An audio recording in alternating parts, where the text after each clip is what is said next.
आज ही मुई ये जंगल ने 24 घंटा तक सर्वाइव करबी। मोर पाखे ना तो खाना अच्छे ना पानी ना घर सपोर्ट, खाली मुई और खतरनाक जंगल इने गोटे गोटे कदम ना खतरा अच्छे जेनता कि जंगली जानवर और विषाक्त कीड़ा इटा पर मुई खाना खोजबा लगे बाहरिली तो बहादुरी ने मुई जंगल डेंजर जोन पशि गली जेने कि मोर जोरदार स्वागत कले कटा झाड़ और तार संगे संगे विषाक्त छाटी एंता करे जंगल ने 4 घंटा यार साड़े हला पर मके माटी तले गोटे चिरेकुड़ा दिसला जेने कि 2टा चिरे अंडा थिला। अंडा देखि कर मोर थूक पाजरी गला। मुई मोर इमोशन के कंट्रोल कली और पानी नुरबाटा स्टार्ट कली। होपफुली किछि घंटा पर पानी मिली गला तो मुई मोर प्यास बुझाली। तापर मुई मोर दिमाग लगाले अंडा ऊपर कच्चा माट के कवर कली। तापर अंडा के नेली और काटी ऊपर रखी देली और माचिस मारी कर जुए लगाई देली।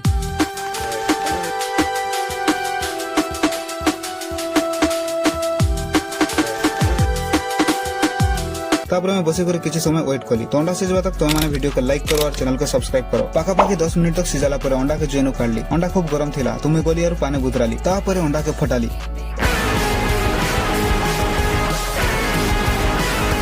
हेले अंडा बिल्कुल भी नहीं सीझी थी। बाकी मके जोर से भूख लागुथिला तो मैं एंता का अंडा के P Delhi but interestingly hitter स्वाद काफी ज्यादा बेहतरीन थिला।